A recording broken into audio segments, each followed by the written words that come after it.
A ABRH São Paulo traz até você mais um webinar.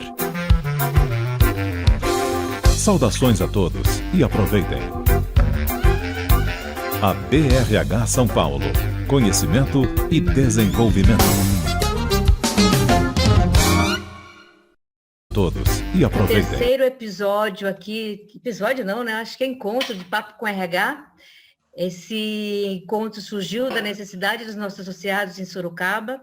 Eu sou Sônia Padilha, se alguém não me conhece, eu sou diretora da BRH Regional Sorocaba. A gente abrange 28 cidades e a gente está sempre buscando uma forma de atender melhor ainda nossos associados e estar mais próximos. Então, esse bate-papo é um bate-papo interativo mesmo. Quem quiser ficar com a câmera e com o microfone fecha, depois abre, é para perguntar. Claro que nossa estrela vai falar bastante aqui, mas vocês também podem falar, porque é um bate-papo, gente. Gratidão para quem está aqui. E eu vou deixar a nossa estrela falar hoje, que é uma pessoa incrível, que eu acompanho já o trabalho, e ele acabou de me falar que ele foi a primeira vez que ele falou sobre a Escola do Caos foi em Sorocaba, então a gente é meio que padrinho dessa parte aí. Pode falar assim, Alberto? Pode, certamente, é uma gratidão eterna. E o Alberto Reutemann, eu vou falar que ele colocou que ele é sócio da Escola do Caos, e podcaster do Caos Corporativo. Quem não acompanha pode começar a acompanhar, porque é incrível, eu me divirto muito com eles, além de ser super informativo, é de uma forma que traz alegria de temas difíceis, mas eles fazem isso ficar leve. E ele é autor de 2 livros, que é Você é o que entrega, você entrega, e A Última Chance. Eu tenho esse primeiro, o outro não tenho ainda. É com você, Alberto, aí a gente vai bater aqui, tá bom? Obrigada, Ana, pela ajuda aí também. Pode começar. Obrigado, Sônia. Obrigado, Alice. Um beijo, Roberta, também. Que alegria estar aqui com vocês. Boa noite. Muito legal bater o papo, esse papo, especialmente sobre esse tema tão importante, né, tão relevante nos dias atuais. É um convite irrecusável, né, da Sônia, para que a gente possa trocar um pouco de ideias, né? A nossa rotina está muito desenfreada e eu espero que aqui, como a Sônia mesmo convidou, que a gente faça um bate-papo, né? Então, não existe aqui uma monotom, né? Nem uma conversa de mão única, né? Queria muito que vocês usassem o chat ou mesmo abram os microfones, me interrompam, não há problema algum, a gente está entre amigos, estamos numa terça-feira fria, né? Então vale a pena a gente, pelo menos, se divertir. O grande objetivo aqui é que a gente saia com alguns insights, né, sobre inteligência emocional. É um tema difícil, né? Até porque muitas vezes esse tema está baseado em aspectos da neurociência e, ao mesmo tempo, a gente sabe que existem ainda muitas questões a serem descobertas. Então, eu trouxe uma apresentação aqui. Vou trazer e vou provocá-los a bastante informação. E eu já trago essa primeira mensagem. Né? Já fui lá para frente. Eu já trago essa primeira mensagem aqui para vocês. Né? Essa primeira tela fala muito, né? A arte de se manter inspirado. Né? Já existe um quesito muito legal sobre inteligência emocional que fala muito sobre o aspecto de se autoconhecer, de se automotivar, de se autodesenvolver e, por que não, buscar essa felicidade interior. Né? A gente está sendo desafiado, muitos de vocês que estão aqui, eu agradeço novamente a presença, foram desafiados a viver numa realidade que não dominavam, né?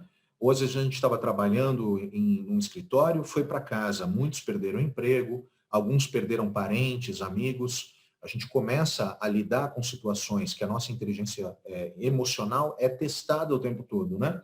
Tem gente que vai trabalhar em casa e não está com uma relação boa com a esposa, com o marido, com os filhos, começa a trabalhar na mesma mesa que faz as refeições, não tem um cantinho super bonito atrás, né?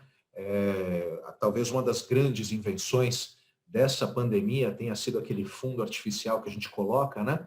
Até para que as pessoas possam, inclusive, ter a autonomia de esconder, né, o que querem e o que não querem, né? Não precisam, né, mostrar aquilo que não desejam. Né? O fato é que fomos colocados num desafio recorrente.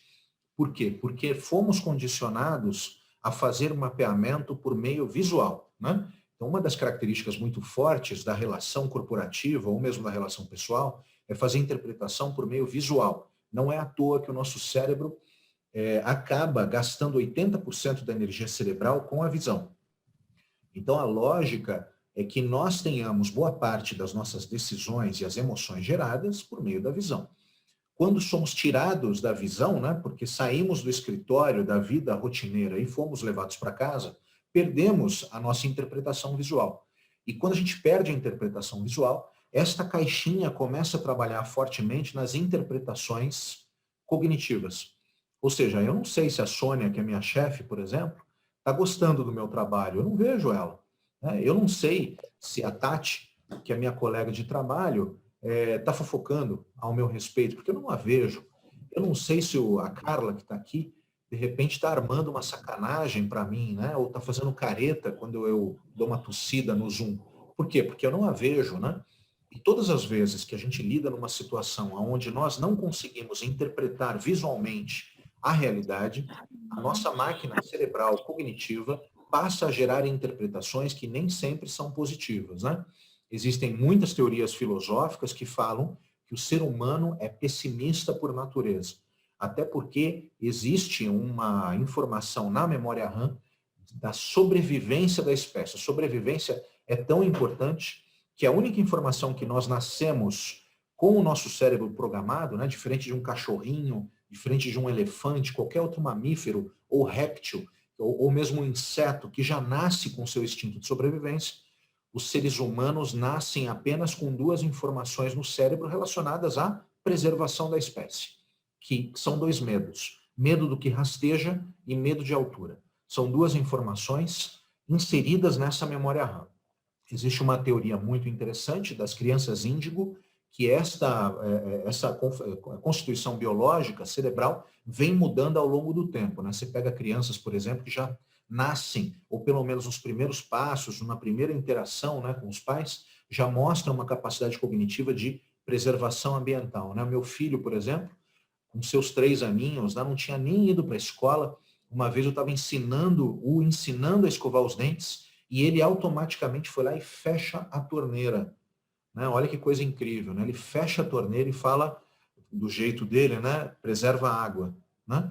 Olha que incrível, né? Tem alguns aspectos talvez até espirituais envolvidos nisso. A gente vai falar muito sobre o lado racional da coisa. Portanto, sejam muito bem-vindas, sejam muito bem-vindos. E eu já começo fazendo uma provocação, né?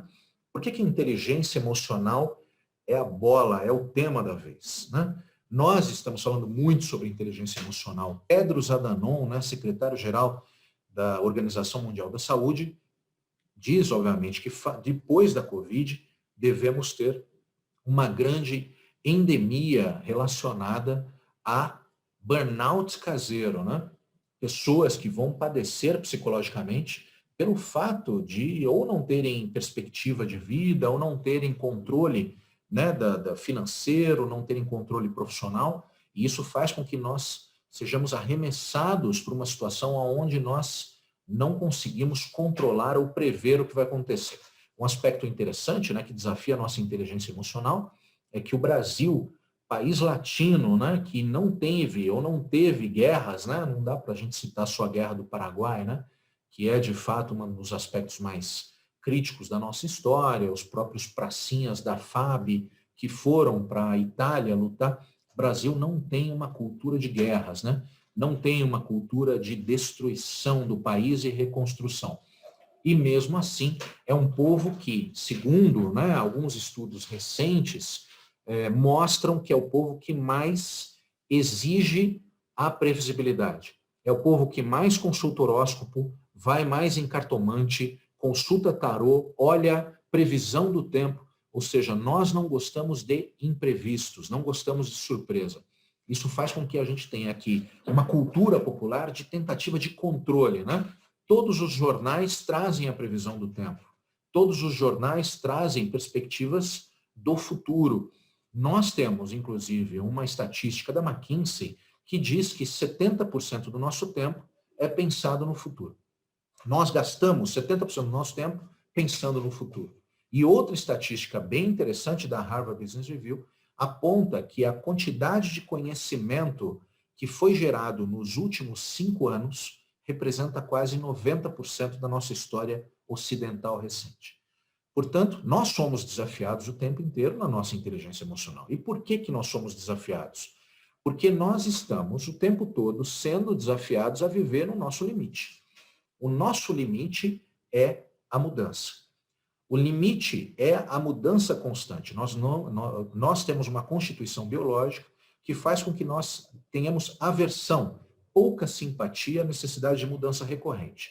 Então, o nosso corpo muda o tempo todo, né? A gente, muitas vezes, passa a negociar conosco mesmo dificuldades, ou pelo menos momentos, né, críticos, para que nós possamos negociar conosco mesmo mudanças, né? Então, olha que interessante, né? Quando chega o final do ano, né, tradicionalmente, né, a hora que você vai pular 7 ondinhas, você vai passar na praia, né, você faz as suas juras de mudança, né? Ah, vou fazer um regime. Ah, vou fazer um curso. Ah, vou mudar de emprego. A gente está sempre propondo a mudança que nós achamos que é bom para nós. Porque a mudança que vem contra o nosso controle não é uma mudança boa. A palavra mudança sempre tem um radical de mudare, que diz respeito à perda de status quo. E quando eu perco algo, isso mexe com o meu emocional. Um livro fantástico, né, da psicopedagoga Judith Viorst, Perdas Necessárias. Fala que justamente a perda faz com que nós cresçamos. E a nossa inteligência emocional vem a reboque de tudo isso, nos desafiando a conseguir nos manter incólumes, né? Isso é muito interessante, né? A nossa equipe na Escola do Caos, o Andy, a Amanda, eu, o Felipe, a gente dá muita palestra, né? E o pessoal sempre pergunta, Alberto, você não fica mais nervoso, né? Quando vai dar uma palestra, né? Eu falo, eu fico nervoso, eu estou nervoso até agora, né? O que acontece é que a inteligência emocional te ajuda a esconder esse nervosismo, né? A lógica da inteligência emocional é não deixar que esse nervosismo te domine, dite o seu comportamento. A mudança é uma realidade. O filósofo sul-coreano Byung-Chul Han escreveu um livro maravilhoso, né? Sociedade do Cansaço, né? The Burnout Society. É incrível o livro dele, é uma recomendação importante para que você se conheça um pouco mais. E uma das primeiras frases, né, no seu prólogo é: hoje o indivíduo se explora e acredita que isso é autorrealização, né? Muitas vezes viramos os reis, as rainhas do e-mail, colocamos no nosso Outlook ou no nosso Google Agenda 1 milhão de reuniões, porque precisamos nos sentir produtivos, né?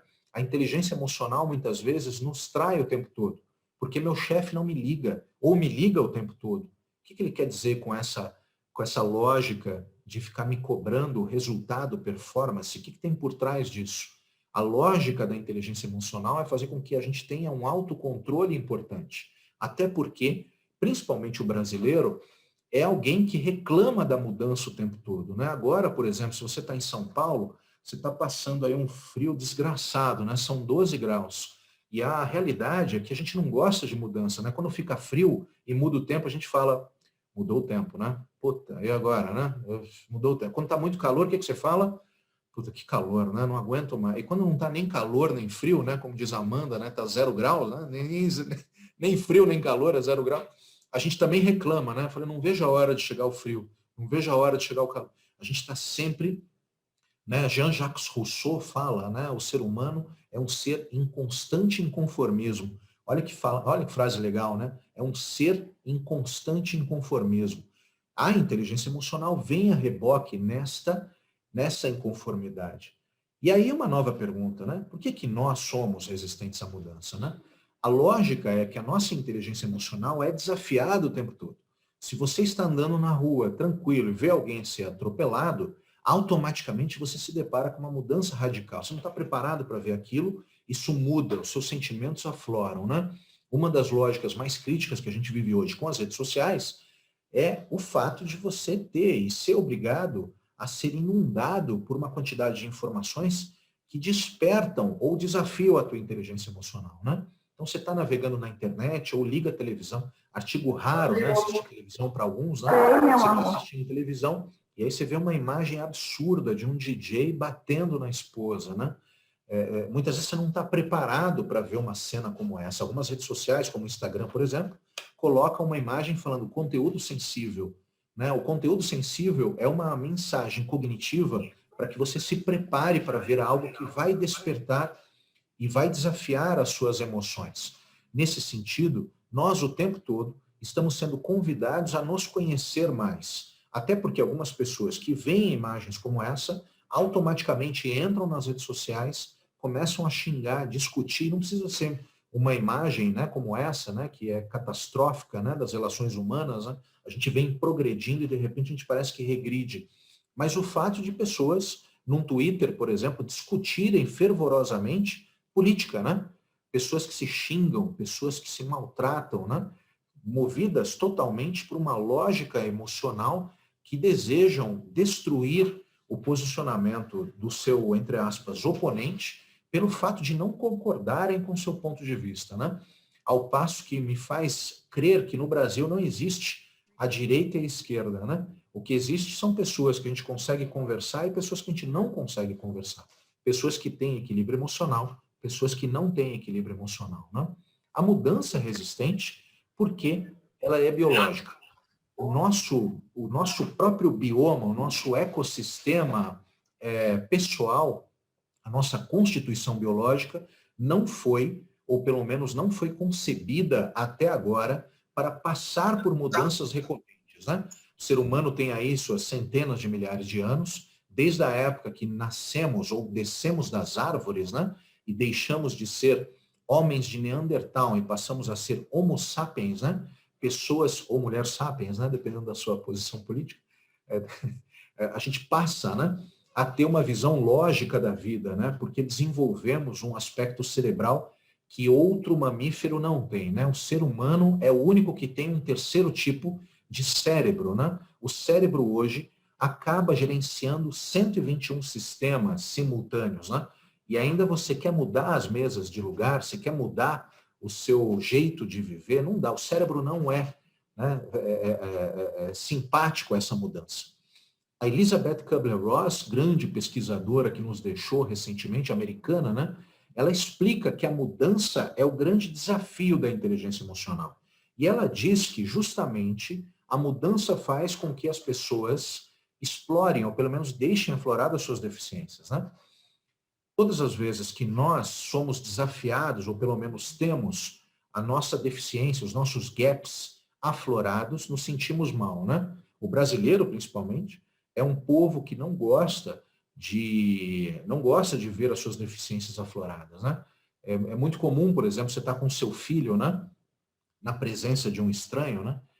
Ou então conversando com um amigo e você fala, pô, meu filho vai mal na aula, né? E aí você faz uma crítica ao seu filho, se chega o vizinho e começa a falar, vai mal mesmo. Falou, ô, amigão, para de falar isso do meu filho, hein? A gente não gosta das deficiências serem julgadas pelos outros, né?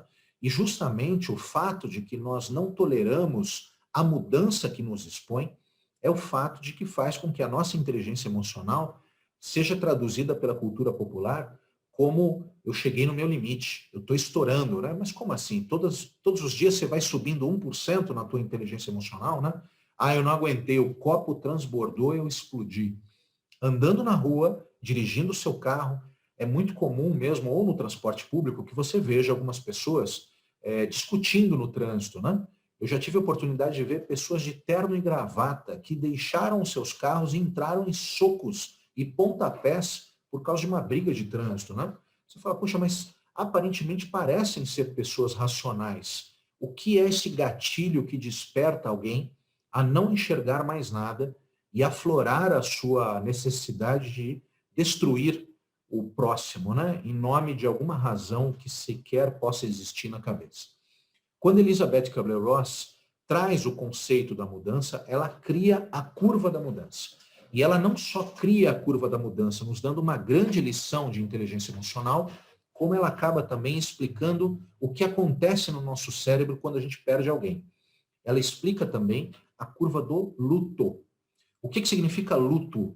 Você perde um parente, um pai, a mãe, um irmão, Deus me livre, um filho, ou perde um emprego, ou perde um casamento, perde alguma coisa de valor. Luto significa o tempo de reflexão de alguma perda relevante. Vou repetir. Luto é a relevância, ou pelo menos o tempo de reflexão a respeito da perda de algo relevante para você. Então, a partir do momento que você perde alguém da tua família, você vai viver o luto.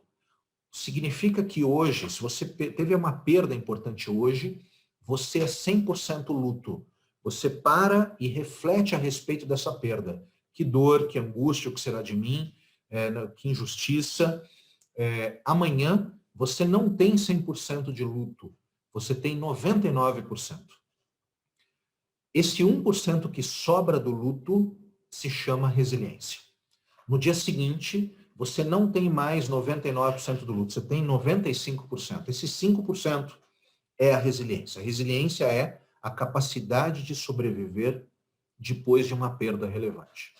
E nós vamos fazendo com que essa resiliência se torne mais forte do que o luto. E nós vamos lidando com a inteligência emocional, porque a grande reação da perda é nos revoltarmos, né? Segundo a professora Elizabeth Kubler-Ross, essa curva da mudança, ou curva do luto, diz respeito, em primeiro lugar, ao choque, né? Nosso corpo, nossa biologia cerebral é resistente à mudança.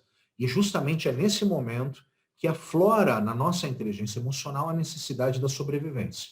Se eu vejo alguma injustiça e eu permito que um dos meus cérebros, que a gente vai ver em seguida, fale mais alto, eu tento atacar a outra parte, porque é o meu instinto de sobrevivência. O choque vem logo, e a inconformidade vem logo em seguida ao choque, né? A nossa biologia mostra que a tendência depois de um choque emocional é que nós neguemos. Imagina, ele não morreu, ela não morreu. Não foi isso que aconteceu. Como assim eu estou sendo demitido? Não, está errado. A gente nega como também um instinto de sobrevivência, né? A pirâmide de Maslow fala isso. Depois da inconformidade, a gente vem para a raiva, para a culpa. Que injustiça, que angústia. O choro, né? O choro é uma grande demonstração de tentativa de equilíbrio da inteligência emocional, né? O choro, ele vem pelo alívio. Os primeiros momentos do choro, na lógica emocional, é de extravasamento, justamente de preservação das emoções. Para que você não... O choro, por exemplo, você não chora enquanto você está correndo, né? Geralmente é muito difícil você chorar e correr ao mesmo tempo. O choro diz respeito a um relaxamento, a um extravasamento dos teus músculos, para garantia de que a continuidade do seu sistema não sofra impactos críticos, né? Mas a raiva e a culpa são sinais de sobrevivência para que você possa, inclusive, tomar atitudes. A gente vai falar sobre isso. Em seguida vem o receio, né? Meu Deus, será que vai ser pior? Será que tem alguma coisa que não estão me dizendo? Será que vem algo pior pela frente? E depois, finalmente, vem a reação do cérebro com o tempo, né? Essa curva pode ser mais ou menos demorada, vem a aceitação, né? De fato, perdemos, né? O que vai ser da minha vida daqui por diante? Com o tempo, né, e a resiliência acontecendo, vem a reorganização, né? Ok, está tudo muito ruim, mas ainda assim o teu corpo, a tua lógica emocional diz respeito, ok, vamos tocar a vida, né? Depois daquele furacão, depois da casa destruída, depois da perda completa, a gente começa a juntar os cacos. Ainda assim, com muito pensamento no luto, né? A reorganização ainda é muito mais tempo de luto do que de resiliência. O tempo passa e nós começamos a ter a revitalização. A revitalização já é 50% de luto e 50% de resiliência. A nossa mente já não pensa mais tanto tempo, né? O que é a depressão? A depressão, obviamente, é um fenômeno psíquico, né? Uma reação biológica, né? Depressão, todo mundo sabe, não é frescura, não é uma doença, onde nós acabamos tendo muito mais tempo em pensamentos negativos, em pensamentos de sofrimento, em autossabotagem, em lógicas que fazem com que a gente não consiga se erguer sozinho, né? Você precisa de ajuda para isso. Muitas vezes remédio, terapia, tratamento, acompanhamento, né? Até chegar um momento que você já tem mais resiliência do que luto e temos a performance. E a lógica desta curva é que a performance coroa o momento onde nós somos muito mais resilientes, lidamos com uma determinada perda, muito mais do que a perda lidando conosco. Nós controlamos muito mais a perda do que a perda nos controla, né? A inteligência emocional mostra que o exercício desta curva pode ser mais ou menos rápido, mais ou menos demorado, de acordo com a forma como nós vemos o mundo, né? Perdemos algo, vamos adiante. Perdemos uma empresa, vamos adiante. Quebramos, perdi muito dinheiro, fui roubado, quase morri, sofri um acidente, perdi saúde, perdi esperança, perdi um casamento, né? Perdi algo relevante. Eu posso permitir que esse luto acabe extravasando outras áreas da minha biologia, ou eu passo a criar alguns gatilhos mentais. Veja que é a primeira vez que eu falo essa palavra aqui agora, a gente vai falar bastante sobre isso. Os meus gatilhos mentais passam a condicionar a antecipação dessa curva para que ela seja mais rápida.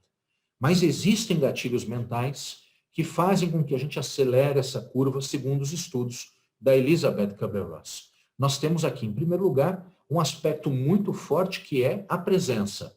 O primeiro aspecto da presença diz respeito a tentar entender por que existe, ou por que a minha reação é tão discrepante a esse choque, né?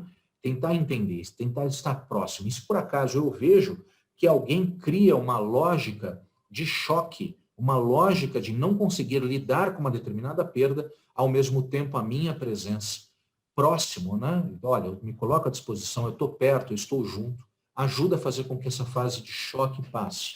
A inconformidade diz respeito ao esclarecimento. Fala, peraí, por que você acha que foi tão ruim essa perda? Qual é o pior cenário? Qual é o cenário provável? Qual é o melhor cenário?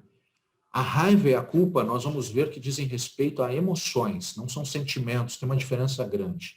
Quando alguém sente raiva ou culpa, é interessante que a gente dê detalhamentos técnicos, né? Por quê? O que acontece daqui por diante? Ah, você perdeu o emprego, ok, quanto é a sua renda? Quanto você precisa ganhar? O que você pode economizar? Ah, mas o que aconteceu é uma mudança crítica, né? De mudança de paradigma, de percurso, detalhamentos técnicos. A gente vai falar um pouco mais sobre isso. O receio, o medo das pessoas é muito diminuído se a gente passa a traçar cenários, né? Por que acontece isso? Porque nós temos uma área do cérebro relacionada às emoções, que diz respeito ao sistema límbico. Quando nós dizemos, ou pelo menos começamos a exercitar uma outra área do cérebro chamada neocórtex, é um cérebro novo, nós saímos da esfera das emoções e passamos para a esfera lógica. Vamos ter a oportunidade de ver um filme aqui agora muito interessante sobre isso. A aceitação é o estímulo, é isso mesmo. Perdemos, foi crítico, ok, vamos, levanta, sacode a poeira, dá a volta por cima, todo o teu lado, vamos juntos, vai fundo, isso, boa, tá melhorando, tá melhor, não tá? Parabéns, este estímulo é fundamental para o controle emocional. A reorganização demanda apoio, que também é o estímulo da presença, a revitalização, a recompensa e até a celebração de quando superamos a lógica de uma perda ou pelo menos de uma emoção crítica.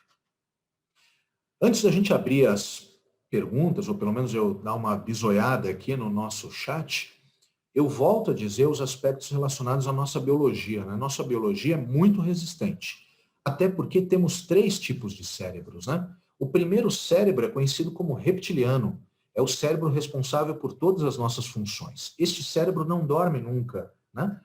Quando estamos dormindo, esse cérebro está cuidando do sistema respiratório, endócrino, o digestivo. O sistema reptiliano, o cérebro reptiliano, é responsável pela defesa, pelo ataque, né? Os homens das cavernas, né, tinham apenas esse cérebro reptiliano, preservação da espécie pura. Com o passar dos anos, passamos a desenvolver esse segundo cérebro, que guarda a memória, as emoções. Um aspecto interessante da inteligência emocional é que neste cérebro chamado sistema límbico, é o cérebro onde nós guardamos as nossas memórias, né? Tudo que diz respeito à memória está relacionado a uma emoção gerada. Até que centenas de milhares de anos, geramos um terceiro cérebro chamado cérebro neocórtex. De tão novo que ele é chamado de neo. O neocórtex diz respeito à razão, ao sistema cartesiano, matemático. O ser humano é o único ser vivo da face da Terra que sabe que vai morrer. Que sabe que precisa guardar dinheiro porque vai ficar velho, né? Você está andando na rua, você vê alguém se escondendo atrás de um poste, você para e fala, opa, o que será que é aquilo? Posso ser assaltado? A gente interpreta, é a razão. Nós vamos ver um filme agora brilhante, construído pela empresa de navegação Maersk, que mostra este cérebro reptiliano, que é extremamente resistente, né? Ele tem muito trabalho, ele gerencia 121 sistemas, né? aonde conversando com este cérebro, né, que é um cérebro sexy, é um cérebro que fala sobre a mudança, vamos mudar, vamos para frente. Esse cérebro é mais nervoso, ele é mais agressivo. Esse cérebro é o cérebro da razão, é o cérebro da inteligência emocional controlada por meio de fatos, dados. Fica a dica do livro de Hans Rosling, né? Factfulness, a arte de se posicionar baseado em fatos e dados. Vamos ver um pouco da inteligência emocional acontecendo na conversa desses dois cérebros. Eu vou pedir para a Sônia somente me dar um positivo se o som estiver chegando, tá, Sônia? Vamos lá, aproveitem aí o vídeo.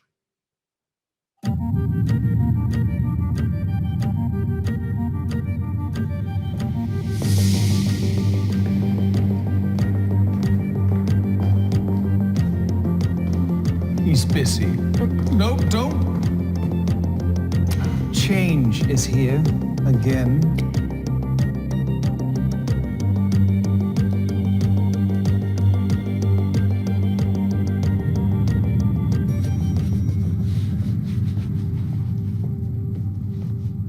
I didn't know you were up at this hour. I couldn't sleep. I've had an idea. Let's talk about it in the morning. I think you'll like it. I think you know my answer. You don't even know what it is yet. Let me have a wild guess. It's something wonderfully different, so disruptive. Such mind-blowing potential. So, why don't we do it? You just don't get it, do you? I've had your back for a zillion years because I stood my ground. I protected everything that was fragile and precious from your random ideas. I'm the reason we're alive. Well, there's more to life than being alive. Can you hear how crazy that sounds? It might sound crazy, but that's what it takes. That's what feeds new ideas. Ideas that take us places, that travel the world, connects what wasn't connected. Look at it.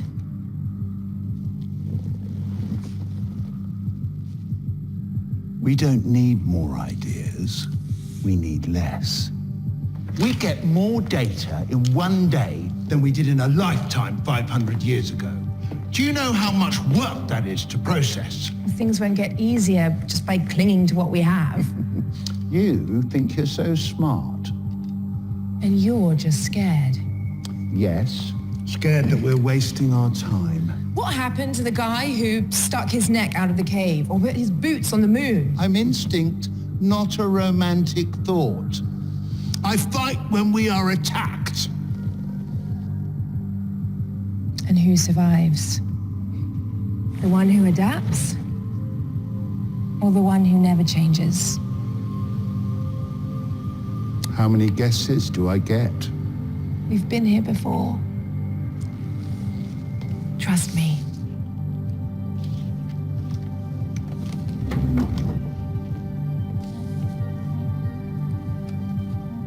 If I do, can we meet halfway? I think you know my answer.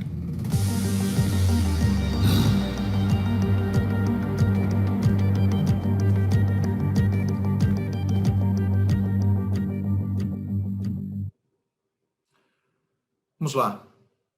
Percepções. Chegou bem aí o vídeo para vocês? Deu para capturar um pouco da mensagem? Tudo isso acontece no nosso cérebro, né?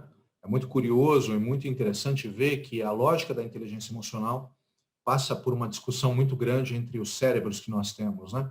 Aliás, é interessante saber que nós temos 3 cérebros no corpo, né? Um na nossa cabeça, na nossa caixa craniana, né? Onde existe uma quantidade de bilhões de neurônios, mas nós também temos neurônios no coração e no intestino, né? Vamos ouvi-los aí, vamos ver o chat aqui, Sônia. Por enquanto estamos indo bem, tá tudo bem aí? Sim, a Carla fez um comentário que viver é muito mais do que estar vivo. Carla, se você quiser comentar também alguma coisa e perguntar, e é isso mesmo, né? Eu tenho uma camiseta e eu estava com ela semana passada, eu tenho uma sobrinha, falou, mas tia, por que você anda com tantas frases motivacionais? E falava mesmo isso, você existe e você está vivendo, né? Porque esse mundo aí, às vezes a gente entra numa roda viva com tudo isso que aconteceu e a gente se deixa levar, né? É muito mais fácil a gente não querer as mudanças, né, e evitar. Até eu anotei algumas coisas, mas eu vou deixar o pessoal falar primeiro, porque eu tenho algumas perguntas e algumas colocações aqui que não, é incrível que você falou tudo aí, dá uma reflexão que a gente talvez já tenha ouvido algumas coisas, mas com a sua fala tão bem elaborada aí, fala, meu Deus, é isso mesmo. Se alguém quiser falar, abrir o microfone, gente, vamos abrir aí, vamos ouvir-vos, depois a gente conversa, tá bom? Quem Vamos quer lá. falar? Carla gosta de falar. A Roberta também está aí com a gente. Se a Roberta quiser falar alguma coisa. Bertinha, tudo Olha lá, a bem? Roberta falou Saudade. que lembrou Ai, dos meus amores, episódios. de Black Pode falar, Mirror. Roberta. Isso. Parecia o Black Black Mirror, né? Mirror. Né? Nossa, gente, super, porque a gente passa por essas ideias constantemente, interiormente, né? Tipo, vem uma coisa nova, pelo menos eu gosto muito do novo, mas eu sei que o novo dá trabalho e às vezes eu vejo, eu estou na situação dela, né? Querendo novo, querendo se adaptar, mas eu também estou na situação do outro, tipo, puxa, mas é tão legal também já ter uma certeza do que a gente tem, enfim, apesar de que a certeza ela não existe, né? Então, assim, é bem provocativo, viu? Bem provocativo mesmo. Ah, sensacional, Alberto. Sempre adoro Tamo você junto. com a gente. Boa noite, diverte, pessoal. Roberto. Desculpa o atraso. Bom te ver, Robertinha. Quem mais, meus amigos? O que é inteligência emocional, hein? Alguém consegue dar uma descrição interessante aí? Existe um descritivo técnico, né? Mas antes de mostrar esse descritivo, alguém arrisca aí? Valendo um livro, hein? Tem um livro muito bom aqui, eu sou meio suspeito para falar, né? Mas são 400 páginas, chamado Você é o que você entrega. Aí vamos ver quem se Muito aproxima bom, mais viu? de uma descrição legal aí. Vamos ver. A gente dá um jeito de mandar entregar esse livro aí. Se não quiserem falar, podem escrever aí. Enquanto isso, que alguém cria coragem aí, né?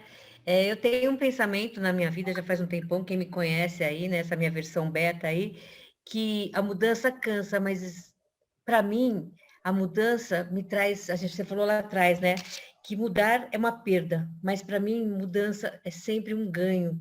É um sofrimento, talvez, durante o processo, mas não existe mudança que não traga algo novo, né? Queria que você falasse um pouco sobre isso, como é que você vê que, em vez de a gente pensar que mudança é a perda, que tem a perda, porque a gente vai escolher um caminho, mas para mim sempre fica assim, essa mudança vai me trazer um ganho. Poucas pessoas acho que pensam assim, não sei. O que você acha? A mudança, antes de mais nada, é um questionamento do status quo, né, Sônia? Todas as vezes que a gente se depara com uma mudança, né, biologicamente, a gente acha que vai perder algo que foi conquistado a duras penas, né? Então, a lógica, inclusive, se você olha a antropologia, a sociologia, grandes perdas, retrocessos da história da humanidade são apresentados como mudanças radicais, né? Então, foi aí o assassinato do arquiduque Francisco Ferdinando, perdeu-se a compostura, né? Houve aí uma desinteligência e se assassinou, né? Alguém, uma guerra. Olha quanto retrocesso diante de uma atitude, né? Impensada, né? Então a gente olha justamente a perda, né? A falta de ousadia muitas vezes, ou então o erro condicionante a uma exigência, né? De perda de algo que foi conquistado. Então, de fato, nós aprendemos a lidar com a perda relacionada à dor, né? E ninguém quer sentir dor, né? A gente perde, a dor geralmente nos traz aspectos relacionados à perda, né? A gente retrocede, né? Poxa vida, mas eu chorei na frente de todo mundo. Que vergonha, a gente fala, né? Eu estava tão bem e de repente eu me descontrolei, né? Eu tenho uma amiga, né? Que passou por uma situação muito cruel na vida, né? Ela soube que o pai dela tinha falecido no ambiente de trabalho, né? Estávamos todos trabalhando, né? Eu já trabalhei em banco, né? Na minha vida, em outras vidas, né? E ela recebeu a notícia que o pai havia falecido pelo telefone, né? Uma notícia cruel, né? Que aconteceu.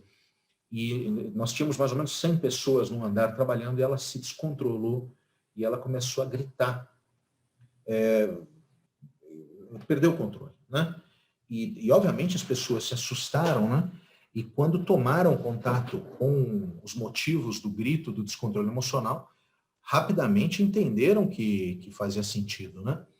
É absolutamente compreensível.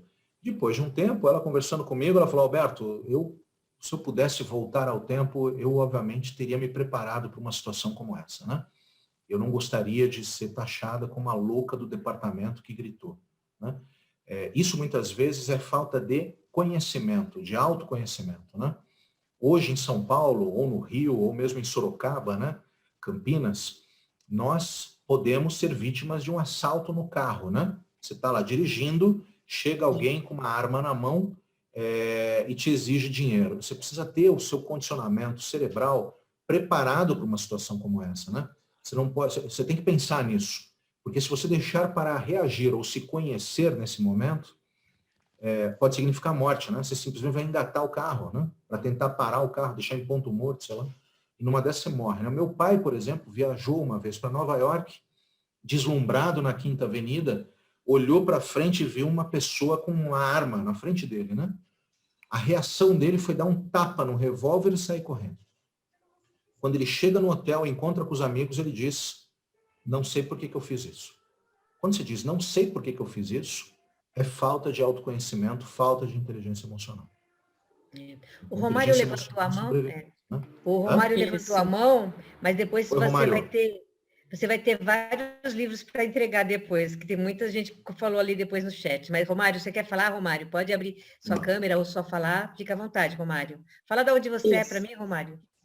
Nesse momento eu estou em Aracaju, Sergipe. Eu trabalho numa empresa de Campinas, que está associada à BRH. E aí eu sou o head de people dentro dessa empresa. Seja bem-vindo. Obrigado. Uma definição de inteligência emocional que eu gosto muito, está sempre olhando e compartilhando, é que a inteligência emocional é um conjunto de competências emocionais e sociais que influenciam a forma como percebemos, expressamos, desenvolvemos e mantemos relacionamentos sociais, lidamos com desafios e as informações emocionais de um modo mais efetivo e com significado. Tem uma frase do Carl Jung, que eu gosto muito dela, que a emoção é o momento em que o aço encontra a pedra e provoca uma faísca, pois a emoção é a principal fonte de qualquer tomada de consciência. Então eu gosto muito dessa frase, que faz sempre a gente pensar sobre como de fato nossa consciência em relação às nossas ações, nossos comportamentos no dia a dia, se conecta com as emoções que estamos sentindo. Então, Sônia, excelente. Eu vou pedir para você anotar o nome do Romário, da Raíza, da Carla, do Renato Teixeira, da Miriam, da Maíra e da Juslaine aqui. Todos vão ganhar um livro aí como uma forma de recompensar essa troca de experiências que vocês trouxeram aqui, né? Opa, dei uma rápida olhada. Mesmo. Vou marcar aqui então, deixa eu marcar para não esquecer. Pode falando aí. Carla também. Essa lógica, meus amigos, está muito relacionada a essa descrição que a gente precisa falar do Daniel Goleman, né? Eu não queria trazer só o Daniel Goleman, porque toda vez que você fala de inteligência emocional, a gente está falando dele, né? Ele tem um livro fabuloso, mas eu só vou trazer uma frase, uma fala dele, né? Que diz respeito a essa questão, né? A capacidade de administrar as próprias emoções, né? Eu estava falando dos acidentes, de uma possibilidade de assalto, diz respeito a isso. Como é que eu administro e uso essas emoções ao meu favor, né? Existe um outro aspecto que é compreender as emoções das outras pessoas e construir relações saudáveis, né? Como é que eu consigo me colocar no lugar do outro e entender, né? Quando eu me tornei líder pela primeira vez, né? Eu tinha uma colaboradora que me trouxe de presente uma situação que eu não esperava, né? Eu era um jovem, né, de 19 anos, né? Hoje estou com 44, né? Faz tempo. Mas a minha colaboradora chegou para mim e falou assim, Alberto, chefe, né? Eu tenho que ir embora porque o meu cachorro morreu. E chorava, né? E eu ouvi isso, né? E no auge da minha ignorância, né? Da minha imaturidade como líder, eu perguntei assim, o cachorro morreu? Morreu, e você vai embora? E o banco aqui vai parar por causa disso? E eu percebia que ela chorava mais, olha como eu fui cruel, né? E aí ela foi embora, e eu fui falar com o meu chefe, né?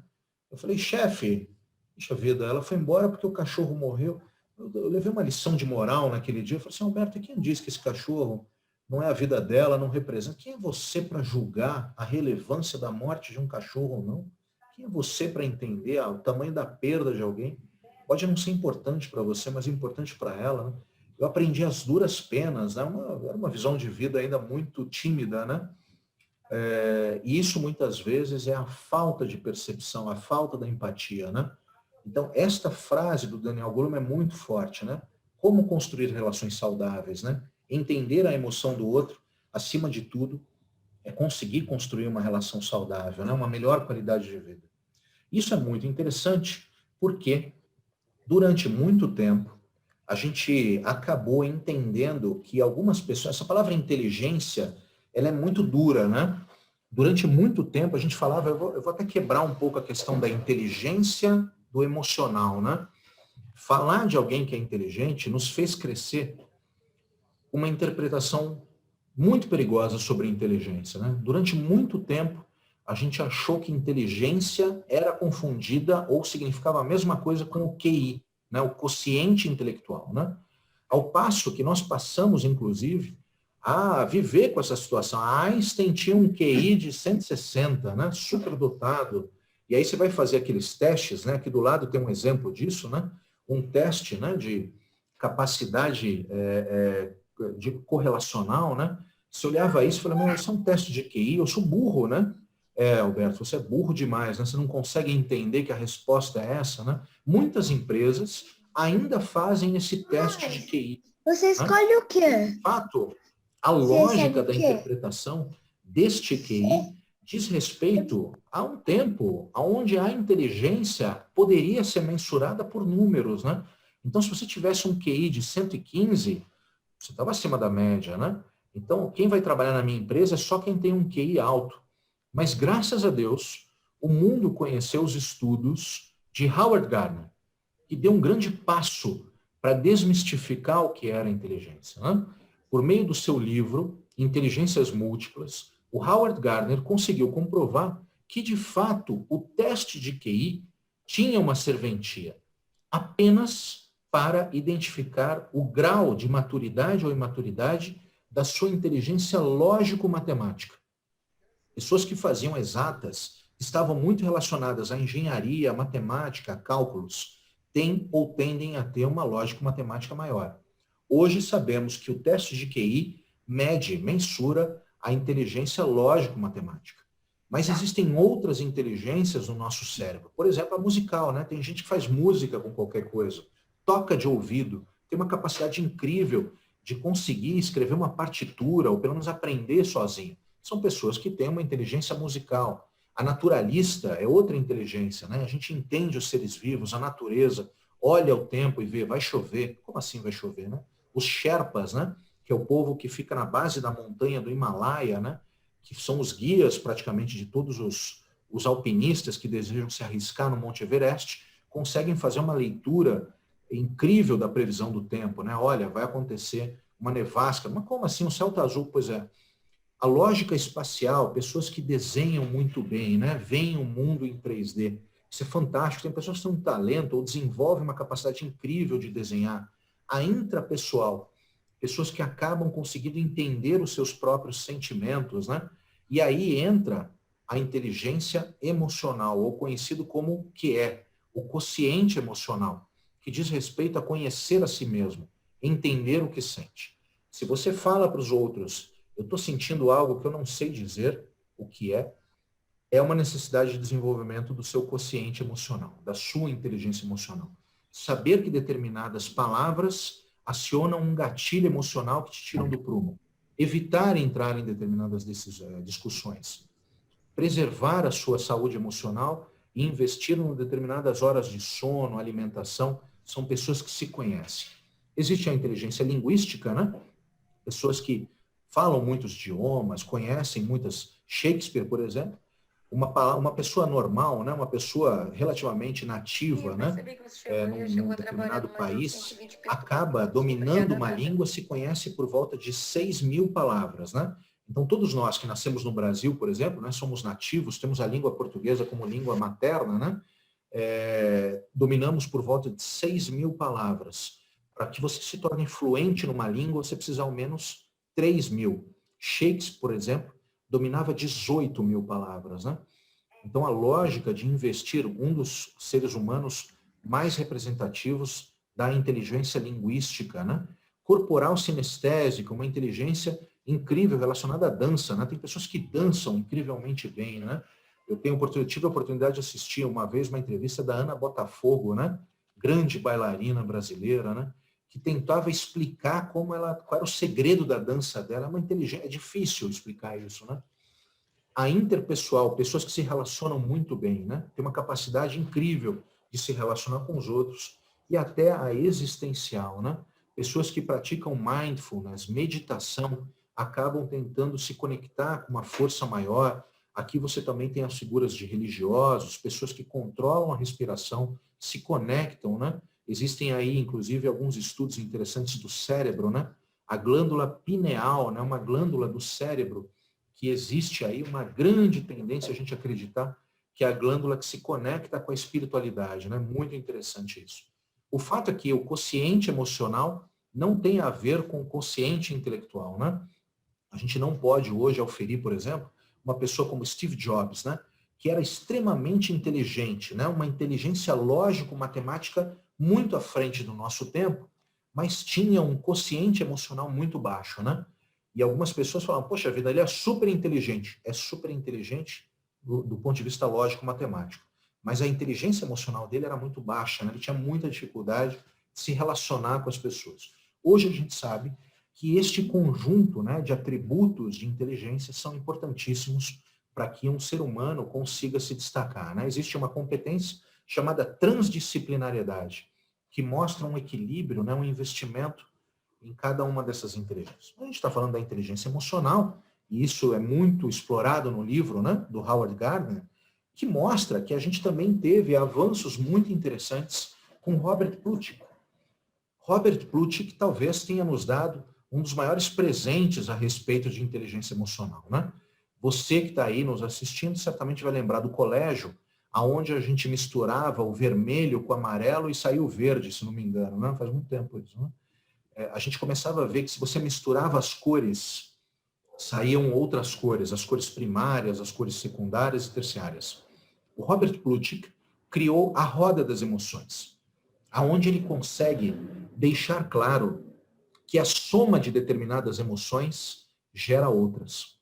Existem, ou pelo menos existiam nos estudos do Robert Plutchik, né, 8 emoções possíveis, né? Nós não controlamos as emoções, elas são geradas, né? Você está andando na rua e vê um atropelamento, você fica angustiado, né? Ou assombrado, né? Você não tem como evitar estes sentimentos. O que você pode fazer é mitigar os impactos do sentimento.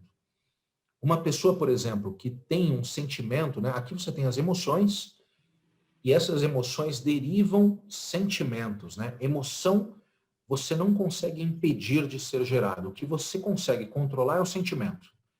Uma pessoa que tem sentimento por você de alegria e confiança acaba despertando amor. Olha que interessante, olha que fórmula mágica, né, para fazer alguém se apaixonar por você, né? A pessoa tá louca para te ver, né? Tem uma alegria, né, incrível quando te encontra e uma confiança absurda, né? A soma desses sentimentos gera o amor. Mas eu não vou gastar nem muito tempo discutindo as rodas das emoções, a roda das emoções do Robert Plutchik, porque depois de um tempo essa roda foi aperfeiçoada e talvez tenha sido um dos grandes presentes que nós recebemos na nossa era por David Hawkins, que ampliou os estudos do Robert Plutchik e criou uma roda das emoções, né? Depois dos seus estudos, os estudos de uma vida inteira, o David Hawkins chegou à conclusão que nós não temos 8 emoções, nós temos sim 6. 3 críticas e 3 positivas, é a forma como ele diz, né? 3 críticas. Você pode estar bravo, você pode estar triste ou você pode estar assustado. Ou você pode estar tranquilo, ele chama de poderoso, né? Powerful, né? Ou alegre. Poderoso é muito mais confiante, né? Muito mais de autoconfiança. O interessante dessa roda, ela é fantástica, né? E aqui passa a vir algumas dicas, né? Com muito cuidado, que você pode passar a manipular as emoções das pessoas, né? Mas o convite é que você manipule positivamente, né? Eu vou dar alguns exemplos. Essas 6 emoções, deixa eu ver se eu coloco aqui uma caneta, um apontador laser, né? Essas emoções geram ou despertam sentimentos, né? Então, vou dar um exemplo aqui. Vamos imaginar que você teve a emoção da tristeza, né? Você perdeu alguém, aconteceu alguma coisa crítica, né? Essa emoção você não impede de acontecer. O que você controla é o sentimento.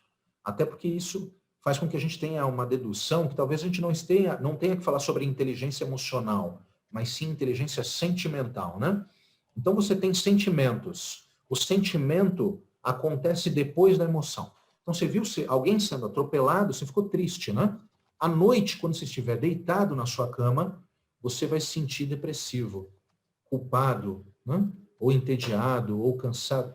São aspectos sentimentais. Os sentimentos você controla. Você pode criar gatilhos mentais para não pensar nisso. E estes pensamentos, estes sentimentos, geram consequências, geram atitudes, né? E aí vem a mágica da roda das emoções, né, do David Hawkins. Vamos imaginar que você percebe que alguém está se sentindo absolutamente desencorajado, abandonado. Isso é algo visual. Você está vendo que a pessoa fala, né? Poxa, ninguém fala comigo, ninguém liga para mim, ninguém lembra de mim nas reuniões. A pessoa está se sentindo ou está dizendo que está abandonada. No fundo, este sentimento de abandono ou pelo menos essa reação de abandono, é de um sentimento de rejeição, que foi gerada por uma emoção de susto. A pessoa está assustada. Quando a pessoa fala, ninguém liga para mim, no fundo, a pessoa está assustada. A roda das emoções te ajuda a acabar com a sensação de abandono da pessoa. Como? Fazendo com que ela se sinta calma, segura. Então você chega e fala assim, calma, vamos conversar, por que você está se sentindo abandonado? E eu começo a tentar trazer segurança para a pessoa, para despertar o sentimento de confiança, para que ela fique segura ou tranquila. Logo, se eu tenho alguém que diz ou percebo que está se sentindo abandonado, numa festa a pessoa está isolada, numa reunião ela não fala nada, no fundo ela se sente rejeitada, está assustada. Como eu trabalho para acabar com essa sensação de abandono, levando calma e segurança? Outro exemplo, uma pessoa que se sente ridicularizada ou estúpida, meu Deus, que vergonha, eu falei tal coisa. No fundo, ela tem um sentimento de vergonha. A vergonha é a emoção da tristeza. Como eu manipulo positivamente esse sentimento para que essa pessoa não se sinta ridicularizada? Eu trabalho brincando com ela, fazendo piada, tentando inspirá-la. Ótimo, fulana, você fez uma consideração super importante. Muito bem, eu tento despertar a sensação, o sentimento de ânimo, de criatividade, para que ela se sinta alegre. Portanto, eu trabalho características visuais com características visuais. Tento mitigar sentimentos e despertar novos sentimentos. Tento tirar determinadas emoções e gerar outras emoções. E um último exemplo. Uma pessoa que se sente desrespeitada. Você me ofendeu, você não deveria ter falado isso. Que loucura, eu não admito. A pessoa se sente desrespeitada. É uma demonstração, é uma atitude. Eu fiquei ofendido, eu não admito que você fale isso. No fundo, essa pessoa está machucada, derivada pela emoção de estar brava. Como eu acabo com este sentimento ou essa emoção ruim, levando a informação de otimismo, né, de alegria, de alguém contente, né? Tento transformar essa pessoa. Calma, olha, não é isso que eu quis dizer, né? Você é muito importante para nós. Olha, sem você, essa equipe não é a mesma. Eu levo esperança. A esperança desperta a alegria. Portanto, claro que isso, né, daria para a gente ficar 2 dias aqui, tem muitos exemplos, né, relacionados a isso, mas nessa primeira 1 hora de conversa, a gente já traz um aspecto profundo da inteligência emocional, que pessoas que conseguem ter muita inteligência emocional fazem ótimas leituras de atitudes dos outros para poder trabalhar as emoções.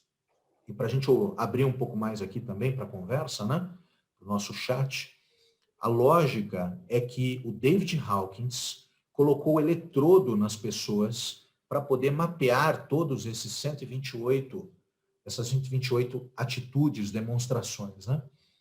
Dentro desta lógica, o David Hawkins colocou eletrodos nas cabeças das pessoas que estavam passando por essas sensações, por essas emoções.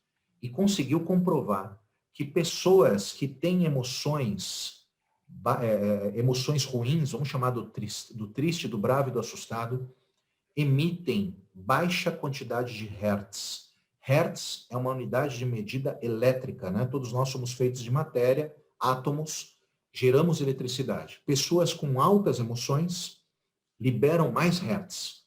Pessoas com baixas emoções, baixas vibrações, emitem menos hertz.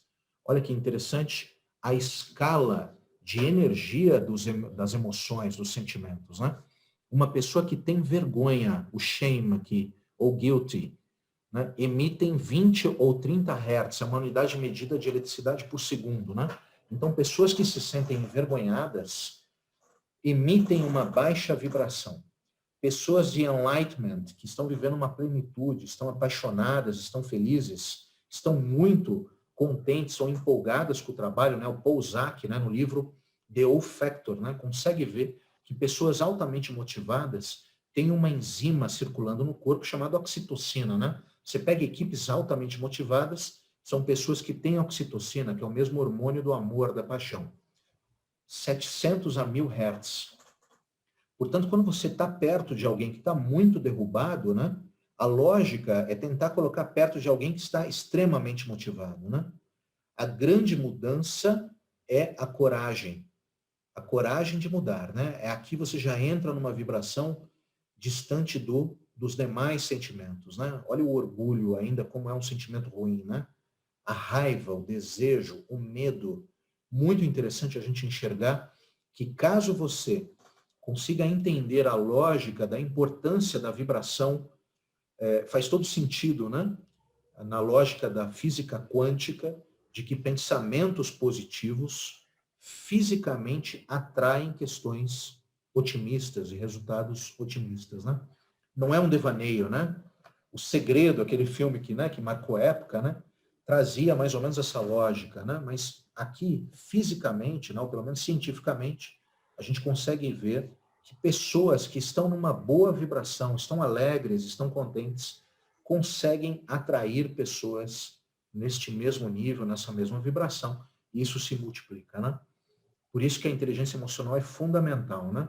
Tá triste, gatilhos emocionais, porque a tristeza faz com que você emita menos hertz. E emitir menos hertz, você não vai conseguir progredir, não vai conseguir ter boas ideias, não vai conseguir trabalhar, não vai... O primeiro momento é que você promova a coragem de mudar, né? Estou falando demais aqui, hein, Sônia? Como estamos aí por enquanto? Incrível, e todo mundo comentando aqui que gostaram muito de toda a sua explanação aí. E eu fico pensando, né? Quem quer ficar com aquela pessoa que fica, ó céus, ó vida, ó dor? É uma energia tão negativa que até abaixa a nossa energia quando está boa, mas você está trazendo um outro modelo que a gente precisa incentivar essas pessoas, né? Parabéns aí, se você olhar todos os comentários que estão aí no chat, incrível mesmo. Estamos aqui há 1 hora e quase ninguém saiu da sala ainda. Teve gente que precisou sair, pediu desculpa, que estava amando, me chamou no particular e disse que depois vai ver a gravação completa aqui, porque todo mundo gostou muito. A Lia, a Joslaine, a Carla Ramos, todo mundo falando muito bem. Se quiserem fazer pergunta também, estamos aqui ainda, né, Alberto? Porque muito bom. E todo mundo está perguntando... Vocês estão me ouvindo bem? Eu estava com meu fone meio ruim, Sim, tentei Carla. achar um... Ah, ótimo. Sim. Pode falar. Primeiro, Alberto, muito bacana o material, viu? Eu até escrevi ali no chat que é real, né? Quando a gente fala de energia, né? Aquela pessoa tem uma energia e tal, tem tudo a ver, né? Com a vibração. Trazendo essa questão que você disse aí agora, né? Por último, essa energia mais baixa, a pessoa que está reclamando, igual a Sônia falou, né? Ó céus, ó vida e tal. Pensar em uma pílula, assim, de mudar um pouco o pensamento, principalmente nesse momento que nós estamos vivendo agora. Porque, assim, a gente sabe que é normal do ser humano, às vezes, não estar feliz com o contexto que está vivendo. Como você disse, tá chuva, eu quero calor, tá calor, eu quero chuva e tudo mais. Mas esse momento que nós estamos vivendo é um momento meio que está um sentimento coletivo de luto, de tristeza. E nesse momento, qual seria o gatilho para... Opa, peraí, mas graças a Deus eu tô com saúde, graças a Deus na minha família tá todo mundo bem, ai, poxa vida, será que eu mereço tanto, né? Tá todo mundo bem, já que o meu amigo ali acabou de perder a mãe e tal.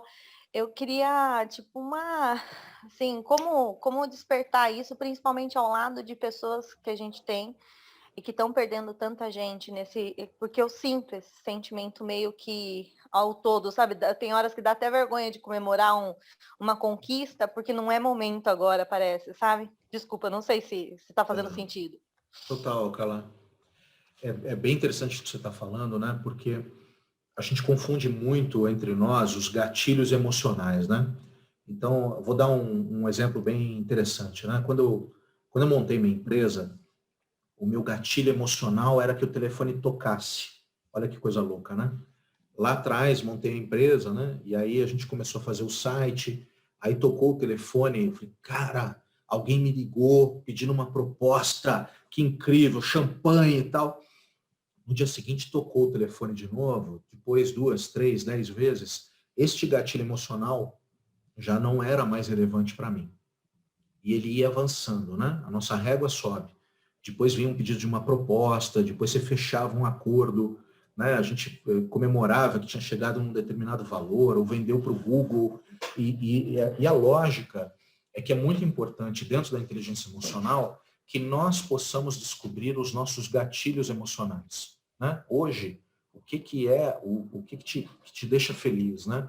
E raramente este gatilho emocional é o mesmo, o meu é muito diferente do seu, provavelmente, né? Então, vamos imaginar que você perdeu alguém muito querido, né? Eu chego para te consolar, te dizendo um gatilho emocional que é importante para mim, né? Então, tem coisas absurdas que acontecem, né? Eu chego para você, poxa, Carla, você perdeu o seu pai, né? Mas a sua mãe está viva, né?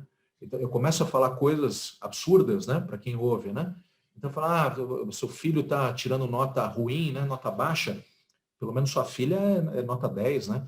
Então, eu começo a criar ou tentar justificar a dificuldade de alguém lidar com o aspecto emocional pelos gatilhos emocionais que a gente tem. E o fato de a gente estar vivendo uma pandemia é um teste radical dos nossos gatilhos emocionais, né? A gente não está vivendo só uma lógica de ressignificar a nossa vida, mas ressignificar o que a gente entende como felicidade e alegria, né? Tem um livro muito legal chamado O Jeito Harvard de Ser Feliz, né? Do Sean Arcor. Ele fala que a gente sempre projeta a alegria para frente, né? Quando eu receber um aumento, a coisa vai melhorar, viu? Quando eu for promovido, eu conserto, eu reformo minha casa. Quando eu passar no vestibular, quando eu virar, não sei o quê. A gente sempre projeta a felicidade para frente. E quando essa felicidade chega, vem um vazio, né? Porque a gente conseguiu e no dia seguinte é duro, né? A gente incorpora a felicidade em D+1, né? Pelo Sean Arcor, né? Pelo Jeito Harvard de Ser Feliz, é um livro incrível, quando a felicidade deveria ser um percurso, né? Existe uma diferença muito grande entre a dopamina e a serotonina, né? Um é o hormônio da felicidade, do tesão, né? Daquela sensação incrível, né? Quem fuma um cigarro, ou então tem um orgasmo, ou então conquista alguma coisa, é a dopamina, né? É uma descarga neural, né? de um neurotransmissor que faz com que a gente tenha uma alegria repentina. Depois essa alegria passa e ela é muito diferente da felicidade, que é a serotonina, né? A serotonina é um estado permanente de alegria. É acordar e falar, que dia incrível, né? Tá chovendo demais, mas eu estou feliz, né? Esta lógica de alcançar a felicidade é algo muitas vezes tratado na esfera religiosa, né? Mas nós podemos fazer isso criando gatilhos mentais, mesmo numa situação crítica, né? Até pouco tempo atrás, os cubanos se achavam muito felizes, muito felizes. Eu estive em Cuba e tive a oportunidade de perguntar para pessoas se elas eram felizes. E eu perguntava, você é feliz? Eu falei assim, sou muito feliz. Por quê? Eu falei assim, porque eu tenho comida, porque eu tenho remédio, tenho roupa e tenho amigos. O cubano se achava muito feliz porque ele não tinha comparação. Quando a internet chega na ilha, eles começam a ver que outras pessoas são felizes e ele poderia ser muito mais feliz. Tanto é que hoje, com o problema do agravamento, né, da Covid e do problema do turismo lá, as pessoas estão se revoltando, porque no fundo, toda a revolta diz respeito a querer ser feliz, né?